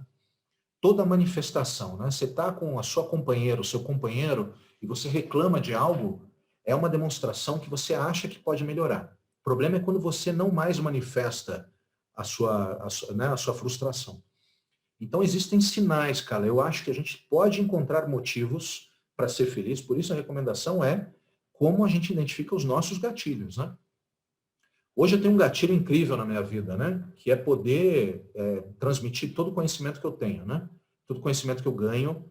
Então, isso é o meu grande gatilho emocional, né? Se eu sei que eu vou poder transmitir conhecimento, é um dia de êxtase, né? Essa é a minha felicidade hoje. Porém, talvez não seja amanhã, né? E não foi talvez ontem, né? A gente vai mudando. Portanto, mesmo numa situação de pandemia, conheçamos os nossos gatilhos, né? Interessante você falar isso, Alberto. Ontem nós tivemos uma reunião de diretoria e eu terminei a reunião falando isso, que para mim pode ser o que for, mas se eu puder compartilhar, e a Carla faz parte da diretoria da BRH também, e nós falamos isso. Na semana passada eu fui entrevistada também por uma rádio web local, e eu falei, eu nunca tinha pensado nisso, qual que seria o meu propósito maior? E eu venho de uma história, né, que eu fui professora há muito tempo, e sempre, né, a vida toda, compartilhar o que eu sei, porque quando eu compartilho, acho que tem aquela questão também, eu aprendo. Então, para mim, isso assim é fundamental, né? E são gatilhos que a gente vai percebendo na vida da gente e valorizando ainda mais. Amei essa sua fala aí, e tem tudo a ver com inteligência emocional. Gratidão aí pela sua fala. Obrigado. Essa questão do gatilho é explicada no livro do Daniel Pink, tá, gente? Sim. Motivação 3.0, né? O Daniel Pink fala que essa automotivação está relacionada a 3 aspectos, né? Muita gente acha que a felicidade está em ganhar mais dinheiro, ou ser promovido, ou ter alguma recompensa financeira, né? E ele prova, por meio dos estudos dele, né, de que a grande motivação das pessoas está numa convergência de 3 grandes fatores. O primeiro é a autonomia. Me deixa criar, me deixa evoluir, cara. Não fica em cima de mim, me controlando, me dá autonomia. Isso muito do ponto de vista corporativo, né? A capacidade da gente aprender e criar coisas novas, né? E terceiro, melhorar o mundo para nós e para os outros. Se a gente acaba trabalhando esses 3 aspectos, há uma tendência que nós possamos, inclusive, ajudar os outros a se tornarem mais motivados. Isso é muito curioso, é muito interessante, porque quem é líder que está assistindo passa a enxergar uma lógica de que pode trabalhar aspectos relacionados à motivação das suas equipes, né? Ou das pessoas que moram contigo, dos seus amigos, né? Como é que a gente consegue ajudar os outros a desenvolver a motivação? Por outro lado, existem estudos que mostram também o que desmotivam as pessoas, né? A Christy Hedges publicou um estudo muito legal na revista Forbes, onde ela traz 10 fatores que deixam as pessoas desmotivadas. Eu trouxe 6 para vocês, tá? Os fatores mais comuns de desmotivação, em primeiro lugar, é o microgerenciamento, né? O microgerenciamento é uma demonstração de falta de confiança. Então, você tem alguém que trabalha contigo, alguém que está perto de você, né? Seu filho, seu marido, sua esposa. O que você está fazendo? Me liga onde você chegar. Deixa eu ver o e-mail antes de você fazer. Antes de você se manifestar, eu quero saber. A microgestão é um fator crítico de desmotivação. O excesso de burocracia também, né? E a própria insegurança no trabalho, né? A gente fala muito, né, no aspecto de liderança, os líderes deveriam ser transparentes, mas não democráticos, né? A transparência é muito diferente da democracia, né? O líder ou a líder respondem pelas suas atitudes. Agora, você não pode ter nenhuma relação de insegurança, isso desmotiva as pessoas, né? Eu gosto muito de falar que nenhum relacionamento se sustenta sem entregas. Se você não se dedicar, se você não entregar algo, nenhuma relação se sustenta, né? Vamos viajar no final de semana? Não viaja. Vamos fazer tal coisa? Não faz. Então, você tem que dedicar energia, tempo, né? E a mesma coisa no relacionamento corporativo, talvez até principalmente. Outros aspectos fortíssimos é a ausência de líderes ou referências inspiradoras, né? É muito importante que nós possamos criar referências de pessoas que nos inspiram. Pode ser o Barack Obama, pode ser o Gandhi, pode ser o seu chefe, pode ser seu pai, alguém relacionado, próximo ou distante. Mas um dos aspectos relacionados à desmotivação da vida é a ausência de figuras inspiradoras. Aqui é um aspecto motivacional muito grande das pessoas que são religiosos fervorosos, né? que encontram em Deus, Jesus, Buda, Maomé, figuras de inspiração que nada mais são do que estímulos físicos e mentais para que a gente toque a vida, né? Então, o aspecto religioso tem uma importância muito grande, porque diz respeito à superação das agruras da vida, né? Pessoas que não têm referências, ou são ateus, ou ateias, ou não têm grandes inspirações próximos a si, têm uma grande chance de não terem uma vibração, um hertz, né? Alto, né? São pessoas que geralmente não enxergam o brilho da vida, né? Isso eu não estou falando de um aspecto religioso, né? Independente da religiosidade de cada um, o fato é que a gente tenha uma figura inspiradora qualquer que seja, né? Recompensar a mediocridade, né? Isso é um aspecto desmotivador, principalmente do ponto de vista político, né? Pessoas que nós vemos hoje, por exemplo, na política, que têm uma baixa dificuldade, uma grande dificuldade de articulação, ausência de aspectos éticos, morais, um problema muito sério relacionado à visão da vida, aos limites, né, da ética, da moral, dos bons costumes, do respeito à cultura. Muitos brasileiros estão absolutamente incrédulos, né, com seu futuro, né, pelo fato de não enxergarem condições adequadas de prosperar, né? Se fala em imposto, se fala em doenças, mortes.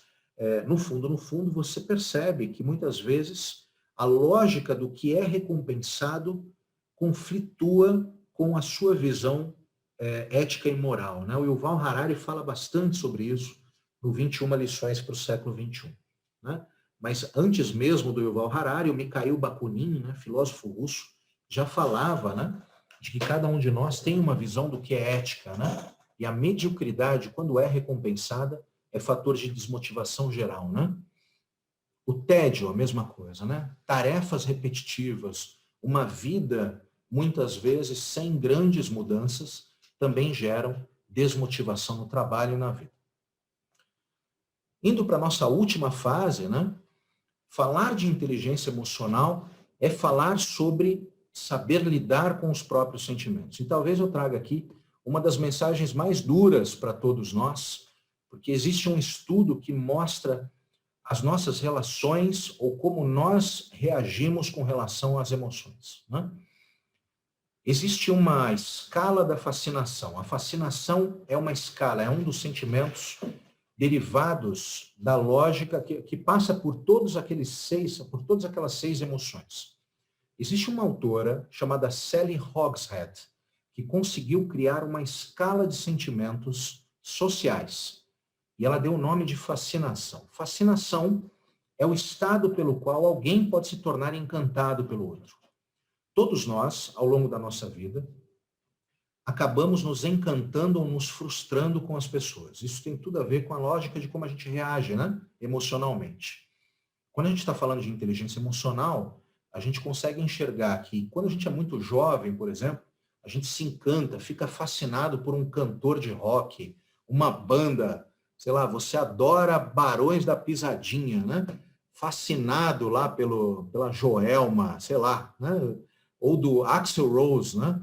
Fica absolutamente encantado com um ator, atriz, né? Ou mesmo um guru qualquer, né? Você se encanta, né? Você passa a se vestir, tatuar, né? Eu tinha um amigo que fez uma tatuagem com a cara do Bon Jovi no braço, né?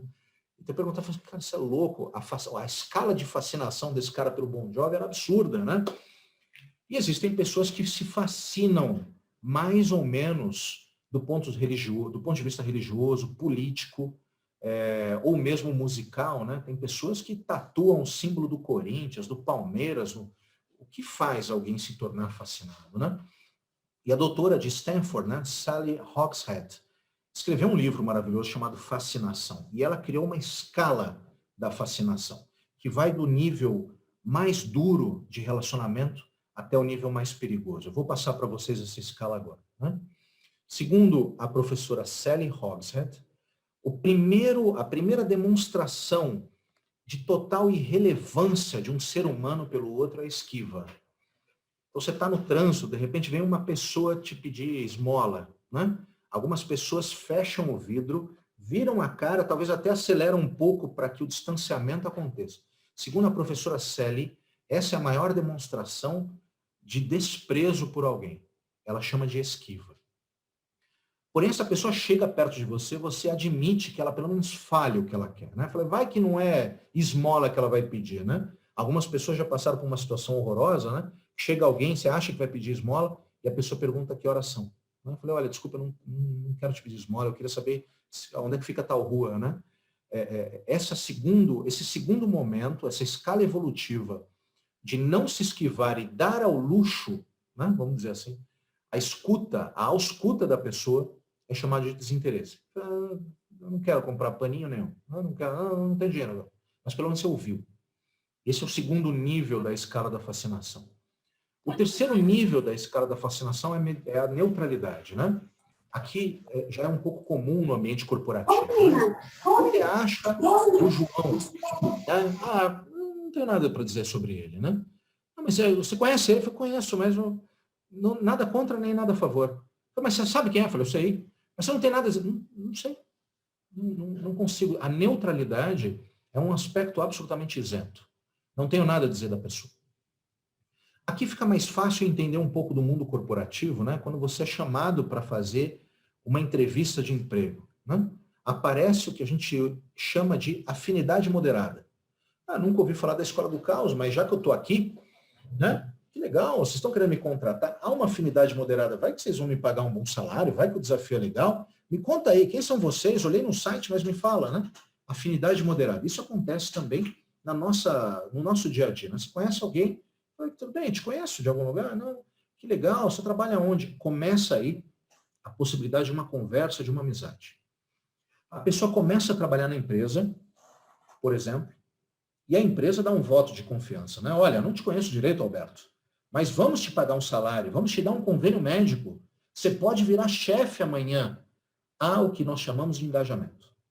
Aqui esta amizade já começa a ganhar força, né? Se a gente está falando da vida pessoal. Pô, que legal, gostei do Alberto, né? Pessoa bacana, interessante. Vou chamar para uma reunião, então vamos tentar bater um papo, né?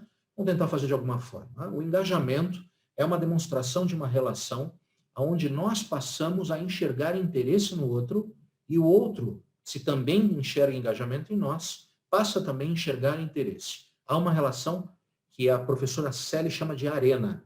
Arena é de troca. O sexto nível é a inspiração. A inspiração diz respeito a dou um voto de credibilidade, né? Eu me sinto inspirado, passo a me movimentar seguindo os passos dessa pessoa. Passo a enxergar como alguém que me gera e me agrega muito valor. Alguém que pode me ajudar a crescer mais rapidamente, ou me faz sentir bem quando estou ao lado. Passo a fazer planos, passo a enxergar essa pessoa como uma das pessoas de valores no meu ciclo de relacionamento mais próximo. E adoraria estar mais próximo. A inspiração, quando é trabalhada de forma errada, ou pelo menos se confunde, passa a gerar sentimentos ruins. Por enquanto, vocês já perceberam aqui pela lógica, inclusive do desenho, né? Estes 3 primeiros níveis aqui, deixa eu ver se eu pego a canetinha, né? Esses 3 primeiros níveis aqui são níveis que dizem respeito à lógica de uma relação pobre, né? Uma relação sem grandes trocas. Aqui é uma relação saudável. A inspiração e o engajamento, a gente está falando de uma relação saudável. Né? Se você é casado, namora, tem uma relação com alguém, o nível de engajamento e inspiração é uma relação saudável. Né? Existe respeito mútuo, existe admiração. Porém, como nem tudo na vida são flores, a inspiração pode degringolar para aquilo que a gente chama de imersão. A pessoa passa a condicionar a sua vida ao outro. Ela passa a tomar decisões e passa a depender do outro. Ela passa a condicionar o seu sucesso, o seu fracasso ao outro. E ela passa a se tornar também um acompanhante, mesmo que não seja, né, no lado pessoal, mas no lado profissional. Se esse chefe sair, eu vou atrás. Eu começo a condicionar a minha vida à existência do outro. Começo a mudar a minha agenda para estar, fulano está tirando férias, eu vou tirar férias junto também, né? Essa pessoa passa, e não necessariamente essa relação é profissional, né? Você tem, às vezes, alguns amigos, né? É muito comum, a professora Celi traz esse exemplo, né, de uma pessoa que passa a se vestir igual a outra, passa a cortar ou ter o corte de cabelo igual ao outro, passa a ter os mesmos trejeitos, as mesmas piadas, fazer ou pelo menos ter a mesma... Você fala assim, pô, essa pessoa está me copiando? Se vocês já tiveram essa sensação, alguma amizade que passa a ter um aspecto de imersão, aonde você vê que parece que o outro passa a ser a sua cópia, né? A pessoa gosta das mesmas músicas, ou então me faz perguntas e passa a virar meu espelho, né? Esse já é um aspecto preocupante. Porém, tudo pode ficar pior, meus amigos, né? A gente pode entrar na esfera da preocupação. A pessoa, você começa a perceber que esta lógica do espelhamento é radical demais, né? Ela ou ele roubam o seu namorado, a sua namorada, né? Passa a ter uma vida, começa a roubar a sua vida, né? Começa a tentar te derrubar, né, para poder assumir o seu cargo, né? Começa a condicionar a sua vida imaginando qual é o seu próximo movimento e enxerga uma competição desenfreada. No mundo corporativo, isso é a famosa puxada de tapete. Eu e você não podemos ter mais o mesmo espaço. Eu e você não podemos mais morar no mesmo condomínio, né? A vida passa a ficar incômoda pelo fato de você bater um martelo na parede e eu já ligo para te reclamar, né? Falei, como assim? Você bateu um martelo? Oh, barulho! Né? Começa a acontecer alguma coisa no entorno que, às vezes, na sua vizinhança, sequer diz respeito a você e a pessoa se incomoda. A sua respiração, e eu estou falando do incômodo, mas o amor excessivo também passa aqui, tá? Brigas, por exemplo, conjugais, onde há um ciúme exacerbado, é a preocupação, né? Aqui a gente começa a descontrolar uma relação. Ainda não existe agressão física, mas ela beira as agressões verbais. Começa na preocupação a existir o controle, o acompanhamento excessivo da agenda, né? Onde você está? Quando você chegar lá, me liga de vídeo, que eu quero ver se você está lá. Quem vai? Quem não vai? Né? Por que você não chegou a essa hora? Começa a existir uma preocupação para a convivência da relação. E pode ficar pior, né? A gente pode chegar no nível da obsessão. A pessoa já não mais consegue ter uma vida normal ao lado da pessoa, né? Aqui a gente já começa a ter preocupações, aonde existem agressões verbais, físicas. O caso do DJ, por exemplo, é um caso de obsessão, né? A obsessão aqui não estou falando de filme de terror, né? Talvez seja até um pouco, né? Mas a obsessão é o nome da pessoa condicionar 100% da sua vida, a sua felicidade, a sua tristeza ao outro, né? Então, se eu vejo alguém extremamente triste, esse alguém triste, eu fico feliz. E se a pessoa está feliz, eu fico triste. Eu passo a viver condicionando a lógica do outro. A obsessão diz respeito à lógica de um dos dois vai ter que sair. Não dá para a gente conviver mais, né? Invariavelmente, aqui você entra com habeas corpus para fazer com que a pessoa fique a 50 metros, 100 metros de distância, né? Porque a lógica psicológica já vira psiquiátrica, né? Até chegar ao aspecto da compulsão. Invariavelmente, aqui acontece em morte ou prisão, né? Lee Oswald, que matou John Lennon, tinha compulsão. Ele acordava e respirava John Lennon, comprava todos os discos e em todos os shows se endividava. A vida dele não mais poderia continuar, porque havia uma compulsão frente ao John Lennon. Ele teve que matar o John Lennon para poder sobreviver, para poder continuar vivendo. É uma lógica de medo, de terror, e muitas vezes, quando você tem uma relação, né, onde uma pessoa... O feminicídio acontece muitas vezes aqui, né? A pessoa foi presa por uma denúncia. Ele sai e mata, né? Porque a compulsão não foi tratada, né? Foi tratada do ponto de vista legal, né? Mas não foi tratada do ponto de vista psiquiátrico. Essa escala da fascinação é muito interessante, porque você pode trabalhar e deve trabalhar para manter a lógica das relações nesses três níveis da pirâmide, né? É aqui onde a gente tem um relacionamento saudável com as pessoas. Tudo isso diz respeito à lógica da inteligência emocional, né? Se você está começando a trabalhar numa empresa, tem afinidade moderada, é o processo seletivo, a rotina e o engajamento estão aqui, né? E claro, né? Quando você tem boas amizades, boas relações, a inspiração é incrível, né? Fica a estrelinha para a gente saber que talvez seja o limite, né, das nossas relações, né? Relações que são inspiradas um com o outro. Quando a gente tem a imersão, a gente já passa a ter uma relação perigosa, e aí, meus amigos, de altíssimo risco, diz respeito à preocupação, à obsessão e à compulsão. muito perigoso tudo isso, né? Porque invariavelmente a gente vê que determinadas relações perigosas, relações de dependência, relações abusivas, né? Muitas vezes, marido e mulher, o marido não se separa, a esposa não se separa, né? Ou depois de um tempo volta, relações de muita dificuldade emocional, são ciclos difíceis de sair, né? Invariavelmente você precisa de uma ruptura, né? Mudar de cidade, mudar de casa, mudar de país, porque há uma dependência, né, física, inclusive, da pessoa, né? Por mais que você sofra, romper essa barreira é muito difícil, né? Você não sai. O teu cérebro está condicionado a continuar sofrendo. É muito difícil você sair da esfera da preocupação, da obsessão e da compulsão, né? É muito triste, né? Mas é uma realidade. Tudo bem até aí, gente? Impossível não pensar em alguns conhecimentos que a gente tem, né? Seja na empresa organizacional, seja no relacionamento humano. Incrível essa sua explanação aí. O pessoal está aqui firme, tem gente entrando agora, Roberto. Acho que nós vamos fazer uma aula de 4 horas com você aqui, porque realmente a gente está aprendendo muito com você. E o Roberto conversando aqui no bastidores, como está sendo incrível esse encontro com você. Parabéns aí. O pessoal só está comentando sempre isso, que é uma aula completa, né? Então, gratidão aí mesmo pelo seu trabalho todo aqui. Eu não sei se tem mais alguma coisa para apresentar ainda, porque a gente sempre fica 1 hora, a gente está 1h30, o pessoal não vai embora. Eu estou achando isso excelente, né, Roberto? Esse bate-papo aqui está sendo assim, o mais longo da nossa história, e isso está sendo muito bom, e o pessoal aqui não arreda o pé, que quer te ouvir mais ainda, se for o caso. Vamos para o último conceito, então?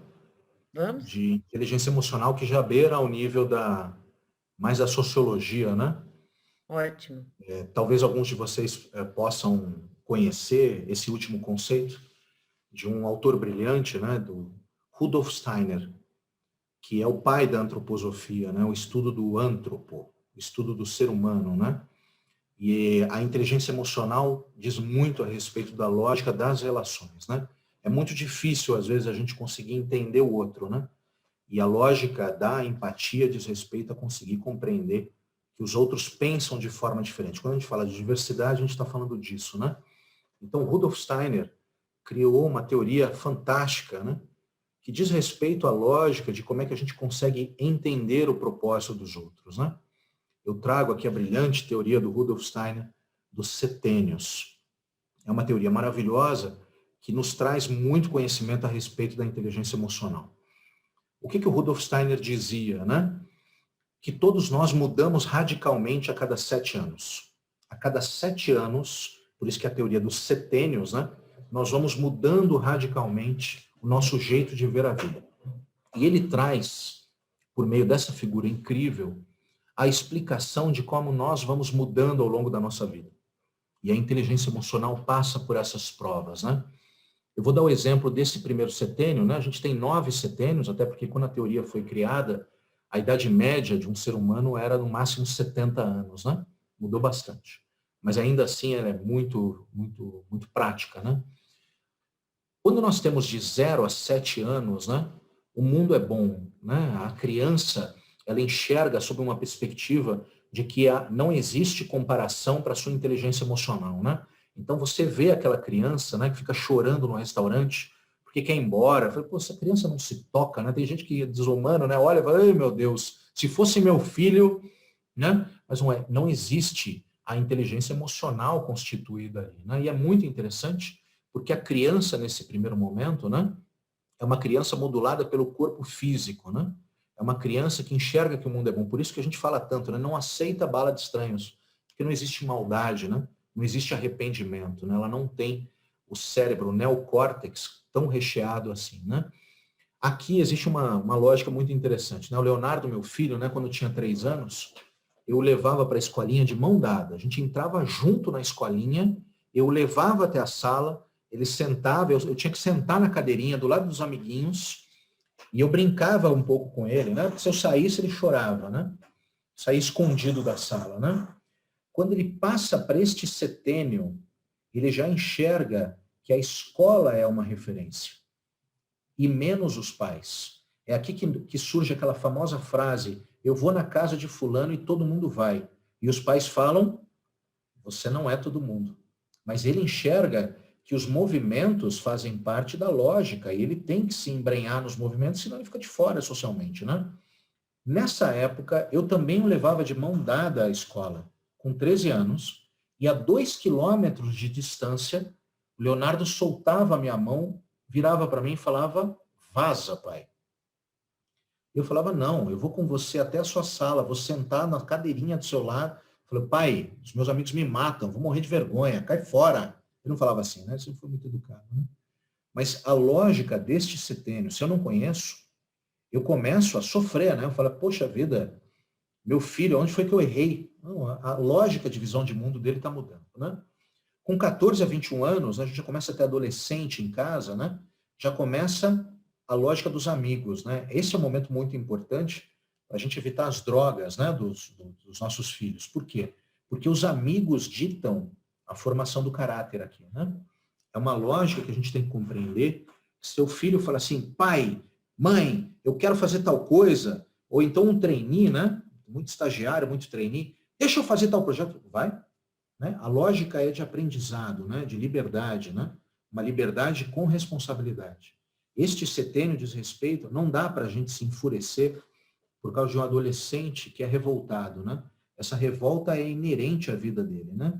Esta inteligência emocional mostra que a revolta, a música, né, que você e que os pais não concordam, dizem respeito a uma manifestação da construção da sua relação sociológica. Né? Aquela música, ele está ouvindo porque provavelmente os amigos estão ouvindo, né? É muito difícil o pai e a mãe tentarem impor, por meio inclusive de uma frustração pessoal, um gosto no filho, né? Ele vai, por isso que tem que escolher o colégio adequado, as amizades adequadas, porque é isso que vai modular o caráter da criança, né? O quarto setênio é de 21 a 28 anos, né? Aqui já é uma alma de sensações. Aqui é o momento onde nós buscamos lugar. 21 a 28 anos a gente trabalha muito, né? Responde muito e-mail, faz muita reunião, se acha invencível, né? É aqui a hora de fazer um mochilão, né? É hora de vivenciar todas as emoções. Eu quero vivenciar o mundo. E é nessa hora que muitas vezes você olha para o seu primo que está com 21 anos e fala assim, eu não vou fazer faculdade, eu quero fazer um mochilão, eu quero ir aprender inglês. Você fala, não, depois você vai, fica aqui, cara. Quando eu falo isso, eu tenho conflitos de setênio, né? Este 21, 28 anos quer ser o presidente da empresa antes dos 30, né? E ele olha, inclusive, com descrédito para este setênio aqui de 42 a 49, né? Que é alguém que está querendo sair do mundo corporativo e ir para a praia vender coco, né? Então, você coloca este funcionário para conversar com esse, ele não entende a vida dele, né? Fala, olha, mas chefe, você está com 48 anos, você virou diretor, e você vai sair da empresa, você está louco? Eu estou louco para sentar no teu lugar? Pois é, porque esta é a alma de vivenciar as sensações, né? 28 a 35 anos diz respeito à lógica de você conseguir questionar o mundo. Diz respeito à lógica de você conseguir enxergar como a gente consegue conquistar o nosso lugar. É aqui onde existe uma lógica de conflitos, né? A gente tem um grande conflito aqui, que é a crise dos talentos. É uma lógica onde as pessoas começam a ver e achar que podem fazer tudo dentro da companhia, dentro da vida, né? É aqui onde você pula de paraquedas, é aqui onde você acha que você é invencível, pessoas começam a descuidar da saúde, viver no limite, né? É aqui o momento onde a gente acha que pode se tornar imortal, é muito perigoso, né? De 35 a 42 anos, a gente questiona se é isso que a gente quer muito da vida, né? É esse momento, inclusive, que algumas pessoas assumem a sua sexualidade reprimida, né? A sua opção sexual, né? Não importa, né? Eu já começo a consolidar o meu lugar, eu não preciso provar nada para ninguém, eu sei o que eu sou e eu vou atrás da minha autenticidade. E muitas vezes pessoas que estão mais jovens têm uma dificuldade enorme de enxergar isso, né? Como assim? Por que essa pessoa não está trabalhando tanto, né? Não trabalha 40 horas por dia, né? Claro que você tem momentos de setênios diferentes, né? Tem muita gente aqui que trabalha 40 horas por dia porque sabe onde quer chegar, né? Mas é uma alma de consciência, né? Eu sei o que eu sou, e eu sei o que eu quero fazer, é por isso que eu estou agindo dessa forma. Com 42 a 49 anos, a gente passa a fazer o que é essencial, né? Não preciso trabalhar tanto, preciso trabalhar o que é suficiente, não preciso participar de todas as reuniões, preciso motivar os outros, preciso fazer com que as coisas aconteçam. eu já tenho as minhas respostas, né? Com 49 a 56 anos, eu tenho os meus valores, né? É aqui que eu já sei o que eu faço, o que é necessário fazer, e aqui é onde eu começo a me preocupar com fazer aquilo que me faz bem. Estou feliz aqui de ficar sentado horas maratonando, horas na frente da praia sentindo essa vibração boa, né? Enquanto este setênio quer jogar bola, quer ir para a noite, né? E varar a noite, voltar no dia seguinte, ou então passar 2 noites sem dormir, este setênio aqui simplesmente quer dormir à tarde, tirar um cochilo, porque isso é vida, né? As pessoas que são nesse setênio junto comigo já sabem do que eu estou falando, né? Ficar mais é ser feliz, né? Abrir um bom uísque, fumar um charuto, um vinho, degustar uma boa refeição, enquanto esse aqui tá louco para enfiar um cheeseburger na boca e curtir a vida, né? É diferente, né? É aí que você começa a ter os conflitos emocionais entre as pessoas, né? Este setênio é o setênio de deixar o legado, né? O que eu gostaria de deixar de lógica, de lembrança, né? Eu começo a construir a lógica do meu retorno, né? Da lógica da realidade da minha vida, né? Como eu deixo o meu legado para os demais, como eu gostaria de ser lembrado. Inteligência emocional diz respeito, acima de tudo, meus amigos, a conseguir compreender a realidade, as ambições, as crises dos outros, né? Isso é muito bonito quando a gente fala, mas há uma dificuldade enorme de fazer com que as pessoas enxerguem os seus limites, enxerguem as suas limitações. Meus queridos amigos, falamos bastante. Eu deixo aqui a minha recomendação. Aliás, gostaria até de dizer que, com muita alegria, Sônia, fui convidado, participo de uma premiação, né? Dos RHs influentes da América Latina, né? Então, vou deixar o link aqui para vocês. Muito contente de ter sido lembrado. Se vocês acharem que é interessante deixar o seu voto para que a Escola do Caos possa continuar fazendo o seu trabalho, eu fico muito feliz, né? Então, deixo aqui, já votou em mim aqui a Natália. Obrigado, Natália. Está aqui o link. Eu já vou votar aqui. Obrigado. Eu nem sabia, vou votar agora, vou votar já também, antes que eu esqueça. Parabéns, parabéns. Ter sido lembrado num concurso tão incrível, né? De RH influência. Mas essa é a vida, ganhando ou não ganhando, isso não faz a menor diferença. O que faz a diferença é estar aqui com vocês. E esse é o meu grande recado, viu, meus amigos? A nossa passagem por esse planeta ela é muito curta, né? Por isso, diga mais vezes obrigado, por favor, me desculpe, eu te amo, né? Acho que a gente vem de uma fase da vida de uma geração em que demonstrar carinho, amor, poderia ser um sinônimo de fraqueza, né? Eu acho que agora é hora de a gente demonstrar nossa vulnerabilidade, dizer que a gente não sabe tudo, né? E eu estou muito feliz de ter compartilhado tudo isso com vocês. Essa apresentação vai ficar disponível, né? Para que vocês também façam aí com seus amigos e que a gente seja feliz. A felicidade é inegociável. Roberta, Sônia e meus amigos. Era isso.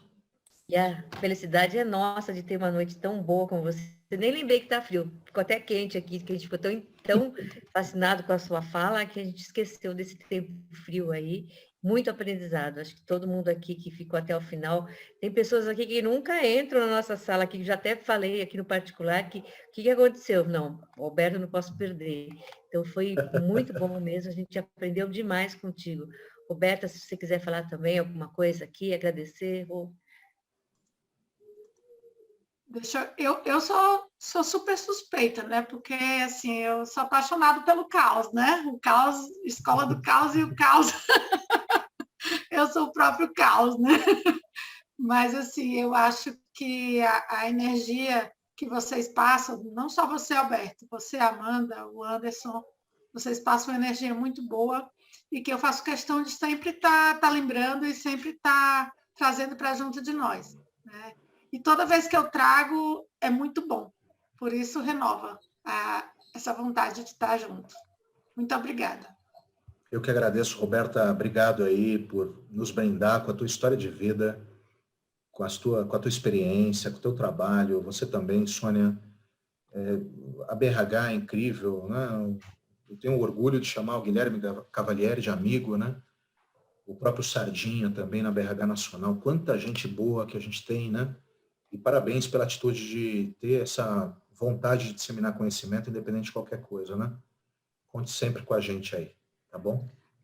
Aquilo Obrigada, que a gente conversou da gente trazer mais coisas, fazer mais ações nas regionais, está super de pé. Vamos em todas. Essa é a minha vida. Vamos lá. Vamos agradecer também todo mundo que participou aí. Nós somos a BRH Sorocaba, um papo de RH. Carlinha, obrigada, Noemi também, que é da diretoria, que acompanharam. Acompanhe a gente aí nas redes sociais. Vamos participar de muitas coisas. A BRH tem feito coisas incríveis. Não é porque nós estamos à distância e online, pelo contrário, facilitou muito. E eu agradeço também a Roberta, também esse apoio todo, e você, principalmente aí, Alberto, com toda essa sua generosidade de dar uma aula para a gente aqui, que foi muito bom mesmo. Não teve ninguém que não esteja colocando aqui no chat que quer mais. Já está com gostinho de quero mais, aprender mais com você. E quem quiser aprender mais, pode acompanhar, né, o podcast deles também, que é Caos Corporativo, muito incrível, aprendizado na veia, como a gente fala, tá bom? Obrigada, gente, boa noite. E a gente se vê mês que vem com outro papo de RH. Está convidado também, Alberto. A gente vai avisar sempre para você que tem aqui. Quem sabe vocês vêm, você ou a Amanda vem falar com a gente. A gente vai convidar mais vezes, tá bom? Obrigada, gente. Obrigado. Ótima noite para todo mundo. A ABRH São Paulo trouxe até você mais um conteúdo relevante. Muito obrigado. E até o nosso próximo encontro. A BRH São Paulo. Conhecimento e desenvolvimento.